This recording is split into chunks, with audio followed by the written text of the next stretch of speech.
Yeah, I know, it's August. I'm late to the party because I prefer not to go into movie theaters, but the DVD finally came out, so screw it. I want to talk about some new films on this channel for once, and those films in question are the only animated movies that left an impression on me this year. The Super Mario Bros. Movie and Puss in Boots 2: The Last Wish. Eeny, meeny, miny, Joe. Personally, the best words to describe the Mario movie are fun and serviceable. Like, it's bad story-wise, but it nails the fan service and nostalgia perfectly. Let me talk about that first, since that was the biggest highlight of this film. All the Easter eggs and references weren't forced in your face and were executed perfectly. They fit the scene but reference stuff only Nintendo fans would notice.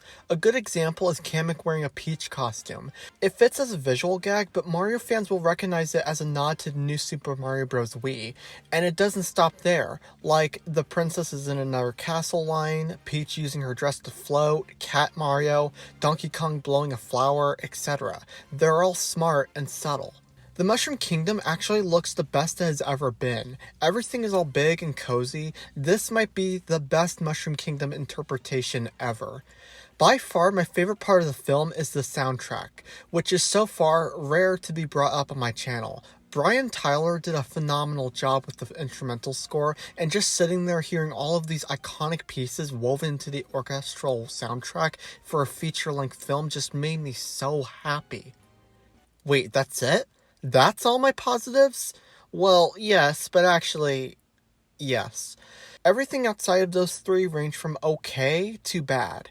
I think I'll get the most controversial one done and over with. The elephant in the room, you could say. The voice actors. Kevin Michael Richardson as Kamek was the best and was exactly how I imagined Kamek to sound like. Jack Black and Charlie Day both did a fantastic job voicing Bowser and Luigi, and I felt that Seth Rogen as Donkey Kong was a good close second. Anya Taylor-Joy was fine, Keegan-Michael Key is alright, despite being a little off-putting at first, and Fred Armisen as Cranky Kong was honestly the worst part of the casting. He didn't sound old or grouchy or anything, and whenever Cranky Kong opened his mouth, I'm taken back by how wrong the voice is. As for Chris Pratt, he was good. I had personally forgot Mario was voiced by him until this infamous scene, but then once that was over, I quickly forgot about Chris Pratt again. There isn't much to say. He did a good job and there isn't much else to add. I do think, however, that all the stuff with Mushroom Kingdom, here we come, and it's-a-me, Mario, was all done on purpose to get people pissed off, and subsequently giving the movie free advertising. And boy did it work. Oh wait, I'm getting off track here. What else is there to mention? How about the fact that the story isn't good for a couple of reasons? Like, it works for what it is, but the pacing in this movie is just horrendous. We never get a moment to just slow down or watch things or relationships naturally progress. They just happen. The Blue Shell Koopa during the Rainbow Road bombing acts like he has a personal beef with Mario, despite this being the very first time these two have ever interacted. It's like they meant to have a battle during the quickly paced travel scene. A better example is the Kong Army. The main goal for Mario and Peach is to team up with them, but all of the Kong Army get immediately captured. We never get to see them do much. An even better example happens here. Peach tells all the Toads to evacuate, but when she argues with Toad, he says, "No." And Peach is like, okay. Very next scene, Peach is being proposed by Bowser, and she says no. But in less than 10 seconds, she all of a sudden says yes when Toad is being used as a hostage. If you've seen the movie yourself, you'll probably relate to these issues. Everything is quickly rushed through, which leaves out any possible character developments or emotional beats.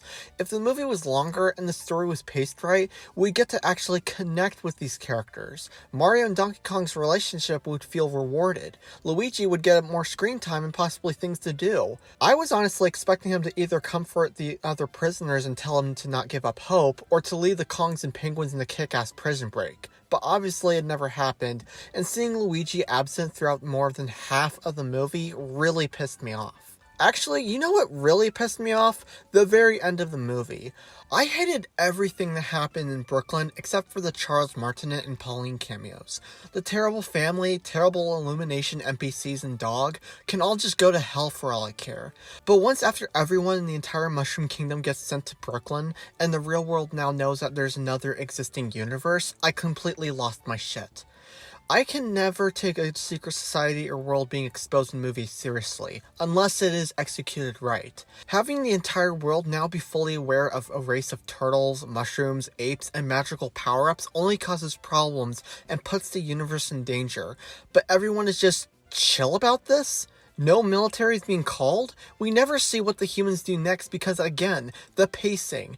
And now that Bowser knows about the human world, what's stopping him from taking over Brooklyn? What's stopping the humans from colonizing the Mushroom Kingdom or having a fucking race war with the Toads? The only way I could see them preventing from digging the hole deeper was if the sequel had Wario and Waluigi from the human world want to collect all the Yoshis and power-ups to sell them for financial gain. Then that would add realism to this fucked over ending. My god, they couldn't have had this final battle take place anywhere else besides the human world? But let me tell you this. Thinking about my actual least favorite thing about the Mario movie makes all the human world scenes, the underused characters, the ending, and terrible pacing look like The Lion King in comparison.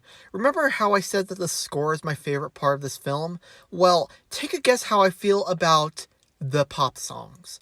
Like, I get why they're there. It's 80s music. Mario came out in the 80s. But it really destroys the immersion of the universe and the movie itself. The orchestral score by Brian Tyler beautifully complements the sceneries and tone while also being kick-ass Easter eggs. People complained about this particular song choice a lot on Twitter a few months back, and I couldn't agree more. You're gonna throw away an amazing musical piece for Donkey Kong Country in favor for Take On Me in a Day or Two.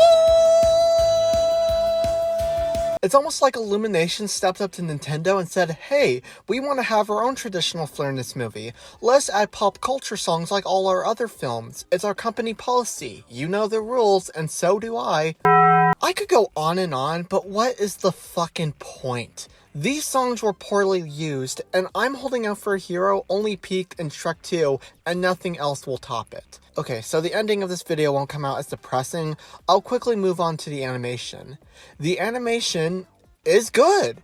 It's actually really good. The character models, except for the Brooklyn NPCs, look perfect and expressive. The fight scenes, while rushed, are wild and entertaining. I love the Mario Kart fight, the Donkey Kong battle, and every single scene with Bowser in it. It was all fun. The Super Mario Bros. Movie is not a cinematic masterpiece, and I had that feeling from the very beginning. But the stuff that works. And if you are a fan of Mario, Donkey Kong, and every other Nintendo game, this movie will be a blast. I'm giving the 2023 Super Mario Bros. Movie a 7 out of 10. It's easily Illumination's best film to date, which isn't an exaggeration, and I am fully excited for a potential sequel, and what they'll add. Cross your fingers for Daisy, everybody. I'm sorry, but I couldn't figure out where else to put this in my video.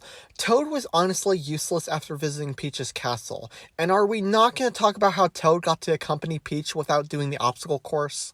Alright, now that's all I have to say. Sorry to slow you down.